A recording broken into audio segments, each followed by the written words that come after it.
इससे पुराना पूरे बिहार में किसी गांव में पुस्तकालय नहीं होगा। अगर होगा तो आप लोग मेरी जानकारी को दुरुस्त करें, गूगल ने यही जानकारी दी। बेगूसराय के कुछ युवा आज़ादी के समय में अपना अतुल्य योगदान दिए थे और वीर गति को प्राप्त हुए थे।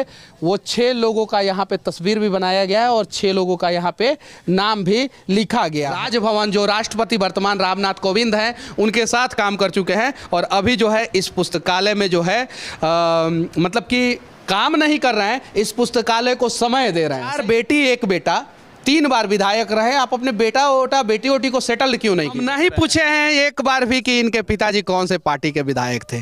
डजंट मैटर, किसी भी पार्टी के हों, अगर अच्छा काम किए हैं तो उनका सम्मान होना चाहिए। यहाँ आते ही बलिदानी भगत सिंह मिल जाते हैं, राहुल जी, दिनकर जी, नागार्जुन, यशपाल, निराला जी, प्रेमचंद, प्रसाद, रेणु आदि आदि से एक साथ मुलाकात हो जाती है। अपने गांव के मुखिया से, विधायक से ये वादा करवाइए कि जब तक वो इस प्रकार का पुस्तकालय और सभागार आपके गांव, आपके पंचायत में कम से कम एक नहीं बना पाएगा, अगली बार उसे वोट मत दीजिए। और ये नौलागढ़ की खुदाइयों में पालकालीन जो अवशेष मिले हैं वो सभी यहाँ हैं पुरातात्विक दृष्टि से।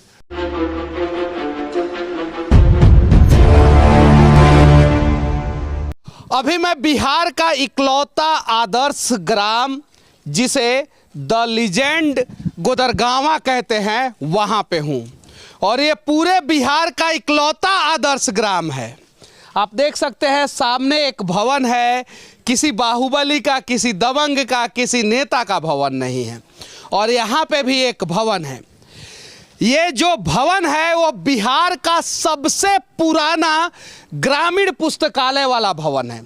इससे पुराना पूरे बिहार में किसी गांव में पुस्तकालय नहीं होगा। अगर होगा तो आप लोग मेरी जानकारी को दुरुस्त करें, गूगल ने यही जानकारी दी है। दोनों जगहों को इसलिए दिखाना चाहते हैं कि बिहार के हर एक आदर्श ग्राम में इस प्रकार का एक सभागार होना चाहिए। हर एक आदर्श ग्राम में जो है इस प्रकार का एक पुस्तकालय होना चाहिए।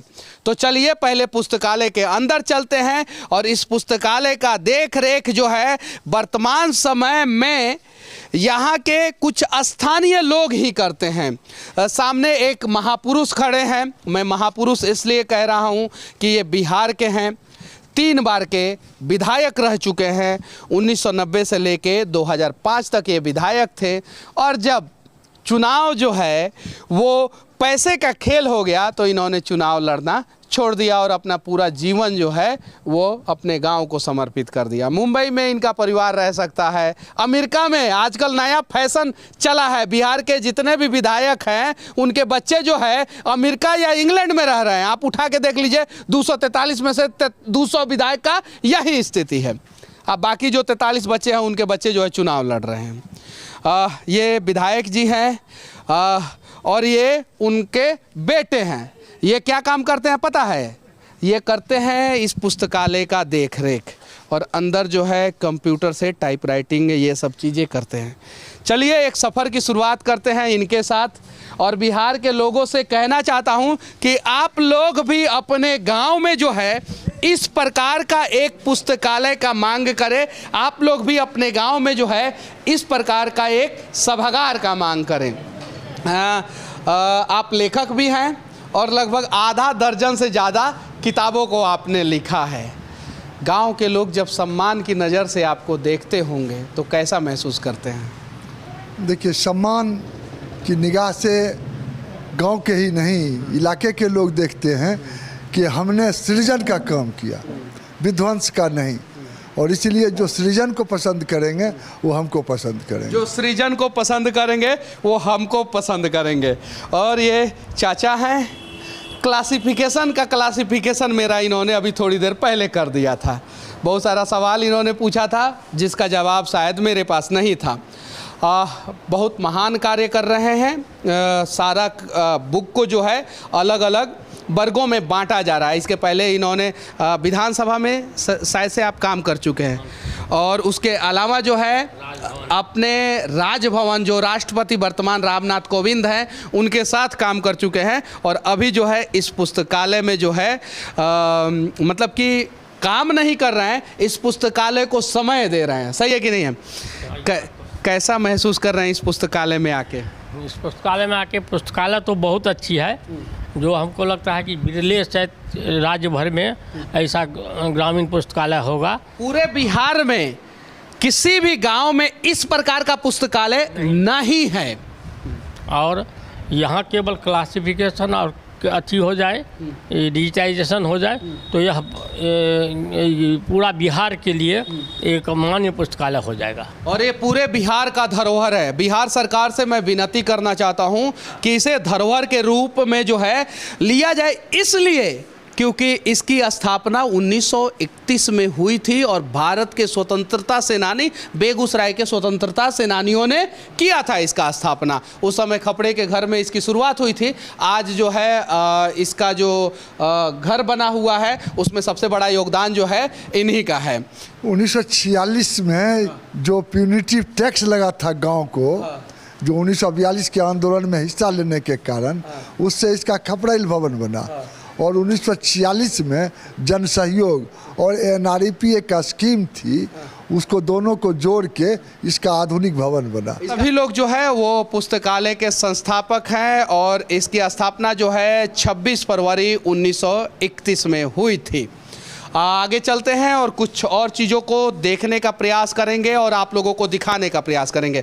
ये देखिए, इस पुस्तकालय का जो है वो डिजिटल रूम है, जहाँ पे कंप्यूटर पे जो है 3 बार के विधायक के बेटे ये यहाँ पे बैठते हैं। तो एक सवाल मैं विधायक जी से मैं पूछ ले रहा हूँ, कितने बच्चे हैं आपके? 5 बच्चे हैं। 5 बच्चे। बेटी कितनी, बेटा कितना? 4 बेटियां 1 बेटा। अच्छा, 4 बेटी 1 बेटा, 3 बार विधायक रहे। आप अपने बेटा ओटा बेटी ओटी को सेटल्ड क्यों नहीं किए? क्या बेटा और बेटियों के वोट से हम MLA बने थे? आजकल तो वही होता है, वोट से, जनता के वोट से लोग बनते हैं और परिवार का पेट भरते हैं। बोलिए, मैं गलत बोल रहा हूँ कि सही बोल रहा हूँ? अब मैं किसी पर टीका टिप्पणी नहीं करूँगा, लेकिन मेरा अपना सिद्धांत था कि जनता के लिए मैं विधायक बना हूँ, उसकी आवाज़ बन के रहूँ और ईमानदारी से जब तक जनता की शक्ति मुझ में है तब तक जनता की सेवा करूं। 15 वर्षों तक इस क्षेत्र की जनता ने मुझ पर विश्वास किया और हमने उनके विश्वास को कहीं से ठेस लगने नहीं दिया। अगर अपने बेटे बेटियों को मैं रोज़गार देता, नौकरी दिलवाता या पूंजी कमा के नाजायज़ तरीके से उनको नाजायज़ जीवन जीने की राह बता देता तो वो आज आदमी नहीं रहते। हमको खुशी है कि हमारे बच्चे मेहनत करते हैं, मेहनत की रोटी खाते हैं, लेकिन आदमी हैं। बिहार के लोगों से मैं विनती करना चाहता हूं कि आप सभी लोग अपने गांव के मुखिया से, विधायक से ये वादा करवाइए कि जब तक वो इस प्रकार का पुस्तकालय और सभागार आपके गांव, आपके पंचायत में कम से कम एक नहीं बना पाएगा, अगली बार उसे वोट मत दीजिए। यहाँ पे एक जो है कमरा है, एक कमरा है और उधर पीछे एक कमरा है। यहाँ पे सारा बुक आपको मतलब कि प्रॉपर तरीके से, ज़रा सोचिए। और ये सरकारी पुस्तकालय है कि मतलब कि आप लोगों के द्वारा संचालित? जनता के द्वारा संचालित। मतलब सरकारी पुस्तकालय नहीं है? अगर सरकारी होता तो? बेगूसराय में एक जिला केंद्रीय पुस्तकालय है, स्वर्ण जयंती पुस्तकालय। उस पुस्तकालय की एक समय में बहुत ही प्रसिद्धि थी, लेकिन सरकारीकरण के बाद उसका रूप बिगड़ गया है और आज वह पुस्तकालय लगभग नहीं के बराबर है। इसमें कितना किताब होगा टोटल? 40,000। 40,000।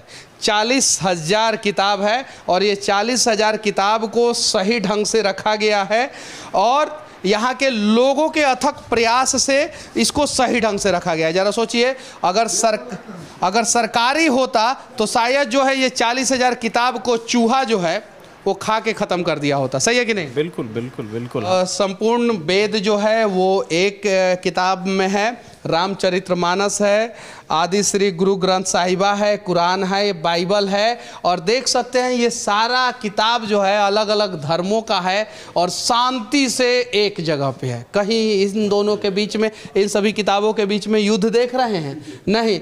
लेकिन इन्हीं सब किताबों को मानने वाले, सिर्फ मानते हैं, पढ़ने वाले नहीं, मानने वाले जो हैं आपस में हर दिन युद्ध करते हैं।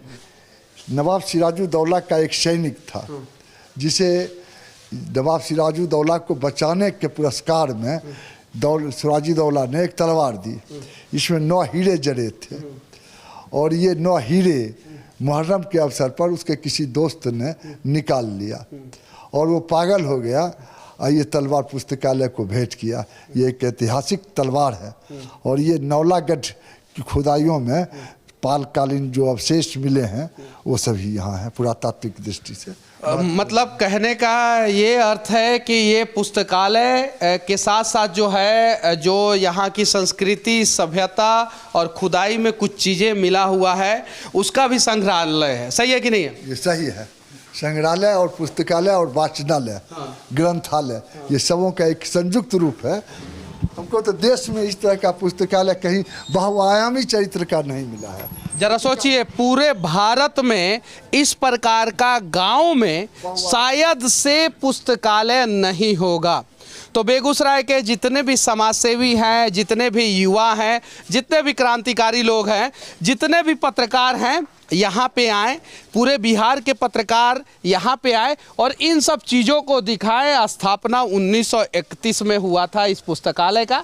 ये एक सेक्शन हो गया। अब हम चल रहे हैं दूसरे सेक्शन में। विद्रोहिणी मीरा ये प्रतीक है स्त्री स्वतंत्रता का। और स्त्री भी घर से निकले, आज़ादी महसूस करें और अपने क्षेत्र को चुन सकें, इसके लिए हम लोगों ने प्रतीक के रूप में यहाँ मीराबाई की आदमकद प्रतिमा लगाई है। और ये प्रतिमा आपको अद्भुत है कि इतनी ऊंचाई पर देश में कहीं ऐसी प्रतिमा आपको नहीं मिलेगी। सामने बाबा साहब अम्बेडकर है, मुंशी प्रेमचंद्र है, गांधी जी हैं। गांधी जी का अलग अलग रूप में जो है, मुद्रा में जो है वहाँ पे तस्वीर है। और कमाल की बात है कि बेगूसराय के कुछ युवा आज़ादी के समय में अपना अतुल्य योगदान दिए थे और वीर गति को प्राप्त हुए थे। वो 6 लोगों का यहाँ पे तस्वीर भी बनाया गया है और 6 लोगों का यहाँ पे नाम भी लिखा गया है। मुंशी प्रेमचंद्र के उपन्यासों के नाम पे बहुत सारा कमरा आपने क्यों बनवाया? प्रेमाश्रम, रंगभूमि, कर्मभूमि, सेवा सदन, इन उपन्यासों के माध्यम से जो सामाजिक चेतना, राजनीतिक जागरूकता पैदा होती है। और प्रेमचंद हमारे सबसे बड़े आदर्श लेखक हैं, इसीलिए हमने उनके सम्मान में उनकी रचनाओं के नाम पर यहाँ कमरे का नामकरण किया। ये एक शुद्ध गांव में बना हुआ सभागार है जहां पे इस देश के बड़े बड़े यशस्वी लोग आ चुके हैं और बहुत सारे जो है उपन्यास साहित्यकार, बहुत सारे कवि, बहुत सारे लेखक, वो लोग आ चुके हैं। और ध्यान से देखिए, ये 3 फ्लोर का जो है वो सभागार है। यहाँ पे नीचे लोग बैठते हैं, उसके बाद से उससे ऊपर बैठते हैं वहाँ पे, और उससे ऊपर बैठते हैं। क्या इस प्रकार का सभागार जो है आपके गांव में है? अगर है तो आप लोग कमेंट करके बताइएगा। अगर नहीं है तो आप लोग आवाज़ उठाइए कि इस प्रकार का सभागार जो है आपके गांव में भी बनाया जाए। यहाँ पे लिखा हुआ है स्थापना 1931। हमारे देश के स्वतंत्रता सेनानियों के द्वारा स्थापना किया गया था, इसलिए अभी भी ये मजबूत है, टिकाऊ है, सुरक्षित है, सुंदर है, सुदृढ़ है। अगर हमारे आधुनिक ज़माने के आधुनिक नेताओं के द्वारा इसका निर्माण किया गया रहता तो उद्घाटन से पहले क्या पता ध्वस्त हो जाता। काहे ने विधायक बना दिया अपने बेटा को? देखिए, ये मैं राजा नहीं था कि अपने बेटा को राजा बनाता। प्रजातंत्र में जनता की शक्ति कुछ सीमित समय के लिए जनप्रतिनिधि को मिलती है और इसीलिए जनप्रतिनिधि अगर वंशवादी बन जाए तो हम भी लालू की तरह, मुलायम सिंह यादव की तरह जाने जाएंगे। और इसीलिए वंशवादी नहीं बना, लोकतंत्रवादी हूँ और लोकतंत्र के साथ ही जीना चाहता हूँ। ये कंप्यूटर की ट्रेनिंग ये यहाँ चलता है और इसलिए ये बच्चे पूरे हमारे क्षेत्र के यहाँ आके कंप्यूटर की शिक्षा लेते हैं। कंप्यूटर की शिक्षा मतलब कि आपके गांव में? गांव में पुस्तकालय के भवन में ही ये कौशल विकास केंद्र के जरिए ये चल रहा है। पुस्तकालय के भवन में ही कौशल विकास योजना के तहत जो है यहाँ पे कंप्यूटर की शिक्षा बच्चों को दी जा रही है। जो मतलब कि बगल में पुस्तकालय, सभागार और उसके बाद से कंप्यूटर की शिक्षा बच्चों को दी जा रही है। ज़रा देखिए, मतलब कि इस प्रकार का व्यवस्था जो है शायद हर एक पंचायत में हो जाए तो बिहार का विकास हो जाएगा। सभागार के तीसरे सेक्शन में हम लोग हैं, जो सबसे ऊपर वाला सेक्शन है, और ये सामने जो है साउंड प्रूफ सभागार आप लोगों को दिखाई दे रहा होगा। और ये बड़ा सा सभागार है। कितना सीटिंग कैपेसिटी है इसका? 500 500 सीटिंग कैपेसिटी है और हर पंचायत में शायद से इस प्रकार का सभागार हो जाए तो बहुत सारा कार्यक्रम जो है वो पंचायत में आसान तरीके से हो जाएगा। सही है कि नहीं? सही बात। सबसे ऊपर जो टॉप फ्लोर है उस पे क्या होता है? टॉप फ्लोर पे क्या होता है? ये काफ़ी आदमी संस्कृति विहार है, खुला कार्यक्रम यहाँ करते हैं और जब आयोजन नीचे होता है तो ऊपर अतिथियों के लिए सामूहिक सहभोज का इंतजाम होता है। तो अगर सरकारी भवन होता तो ऊपर ऐसे ही वो पड़ा हुआ रहता, कहीं पानी, कहीं कीचड़, कहीं गंदगी। चूँकि ये लोग संचालन करते हैं तो ऊपर वाला जो टॉप फ्लोर है, छत है, उसका भी भरपूर इस्तेमाल किया जाता है और सामूहिक भोज के लिए या कभी कभी किसी कार्यक्रम के लिए इस छत का इस्तेमाल होता है। सही है ना? जी सही है। तो अगर आप लोग इस प्रकार का सभागार देखे होंगे अपने गांव में, अपने पंचायत में, तो कमेंट करके ज़रूर बताना। और ये सभागार है और सामने जो है बिहार का सबसे पुराना ग्रामीण पुस्तकालय जिसकी स्थापना 1931 में हुई थी, वो सामने की तस्वीरें लगी और तमाम शहीदों की तस्वीरें जो है वो लगी हुई है। हाँ, सरकार भी मदद करता है और ज़बरदस्त मदद करता है। 2 लाख रुपया सालाना देता है, समझे ना? 2 लाख रुपया में 8-8 हज़ार रुपया करके जो है 2 लोगों को सैलरी दिया जाता है और बाकी जितने भी लोग हैं वो फ्री ऑफ कॉस्ट यहाँ पे काम करते हैं। सही है? बिल्कुल बिल्कुल सर। 2 वैतनिक हैं, बाकी जो भी समिति के लोग हैं फुल टाइम और वैतनिक केस में काम कर रहे हैं। आपके पिताजी 3 बार के विधायक रहे हैं, आप लोगों को नौकरी वोकरी नहीं दिलवाए? नौकरी अगर दिलवा देते तो इस शान से हम बोल नहीं पाते कि हम यहाँ काम कर रहे हैं। अरे और ये विधायक जी के भतीजा लोग कहेला बिहार में चच्चा हमार विधायक है, आप तो बेटा थे 3-3 बार। बिल्कुल बिल्कुल। तो जो कहते हैं उनके बारे में भी आप देख रहे हैं, समाज देख रहा है और इस पुस्तकालय से जुड़ करके आप हम नहीं पूछे हैं एक बार भी कि इनके पिताजी कौन से पार्टी के विधायक थे। डजंट मैटर, किसी भी पार्टी के हों, अगर अच्छा काम किए हैं तो उनका सम्मान होना चाहिए। इस पुस्तकालय का न्यू दिवाली के दिन पड़ा और होली के 2 दिन पहले इसका उद्घाटन हुआ। शिलान्यास किया एक संस्कृति कर्मी डॉक्टर पी गुप्ता ने, उद्घाटन किया कमलेश्वर ने, मुख्य अतिथि थे नामवर सिंह और पूरे देश भर के 400 लेखक। और इस भवन के निर्माण में शीतलहरी भयंकर थी, हार कांपता था, इतनी ठंडक थी, हाथ ठिठुर जाता था। लेकिन ये ऊपर 3 मंजिले का भवन कैसे उस शीतलहरी में लोगों ने बनाया, कभी भी काम से अपने को अलग नहीं किया, श्रमदान किया, मजदूरी उनको नाम की मिली, जितना भी हम कर सकते। और 4 तारीख 11वां महीना 2002 को जो है इसका शिलान्यास हुआ। हाँ। सही है? उद्घाटन कब हुआ? 23 मार्च 2003 को। मतलब कहने का मतलब है सिर्फ और सिर्फ 5 महीना में इसका निर्माण कार्य कंप्लीट हो गया। और आप देख सकते हैं कितना बड़ा भवन है। तो ईमानदारी पूर्वक काम करने का नतीजा ये होता है कि जो काम 2 साल में होना चाहिए वो 5 महीना में हो जाता है, और बेईमानी पूर्वक काम करने का नतीजा ये होता है कि जो रोड 2 साल में बन जाना चाहिए वो 10 साल में भी नहीं बनता है। जो सरकारी स्कूल, कॉलेज, हॉस्पिटल जो है 3 साल में बन जाना चाहिए वो 5 साल, 7 साल, 8 साल, 10 साल, 20 साल तक नहीं बनता है। सही है कि नहीं? जी। और ये नरेश सक्सेना इस देश के सबसे बड़े कवियों में एक है। इन्होंने जो कहा है आप देख रहे हैं, अंधकार में एक अविश्वसनीय नक्षत्र की तरह है गोदरगामा का यह विप्लवी पुस्तकालय। ध्रुव तारे की तरह, सूर्य की तरह जगबगाता हुआ अंधेरे के महासागर में उम्मीद के द्वीप की तरह, ये नरेश सक्सेना ने कहा। विश्वनाथ त्रिपाठी दिल्ली विश्वविद्यालय के हिंदी विभाग के विभागाध्यक्ष थे और अभी उनकी 92 साल की उम्र हो गई, यह 7 बार आए।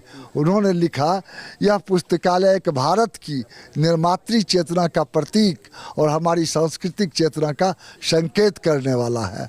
और ए वी वर्धन जो साम्यवादी आंदोलन के सबसे बड़े नेताओं में एक थे, उन्होंने कहा, लोक शिक्षण एवं जन जागरण का सबसे उपयुक्त मार्ग विप्लवी पुस्तकालय दिखा रहा है। ज़रा सोचिए, बिहार सरकार से मैं विनती करूंगा और यहाँ के स्थानीय डीएम साहब से विनती करूंगा कि इस पुस्तकालय का फंड कम से कम बढ़ाया जाए और कम से कम 10 लाख रुपया पर महीना दिया जाए। 2 लाख रुपया सिर्फ सालाना दिया जाता है और उससे कुछ नहीं हो सकता है। उसके बावजूद भी यहाँ के लोगों ने इस पुस्तकालय का रख रखाव अच्छे ढंग से किया है। ये कमलेश्वर जिन्होंने इस पुस्तकालय का उद्घाटन किया था, वो लिख रहे हैं, गोदरगामा बेगूसराय की इस धरती पर ऐसा अद्भुत पुस्तकालय देखकर मैं चकित हूँ। इस गांव का यह दुर्लभ सत्य है और एक विलक्षण अनुभव भी। नई से नई पुस्तक यहाँ उपलब्ध है और कोई भी पाठक अपने लेखकों के चित्रों और रचनाओं से यह मिल सकता है। यहाँ आते ही बलिदानी भगत सिंह मिल जाते हैं, राहुल जी, दिनकर जी, नागार्जुन, यशपाल, निराला जी, प्रेमचंद, प्रसाद, रेणु आदि आदि से एक साथ मुलाकात हो जाती है। पुराना नालंदा तो नहीं है, लेकिन आधुनिक गोदरगामा तो ज़रूर है। वहाँ से कुछ सांस्कृतिक, कुछ विरासत वाली किताबें तो नष्ट हो गई, लेकिन यहाँ पे कुछ सांस्कृतिक, कुछ विरासत वाली किताबें, कुछ ऐतिहासिक किताबें को जिंदा करने का प्रयास जो है राजन करूं? हाँ एकदम बिल्कुल कर रहे हैं। सब एक जय हिंद।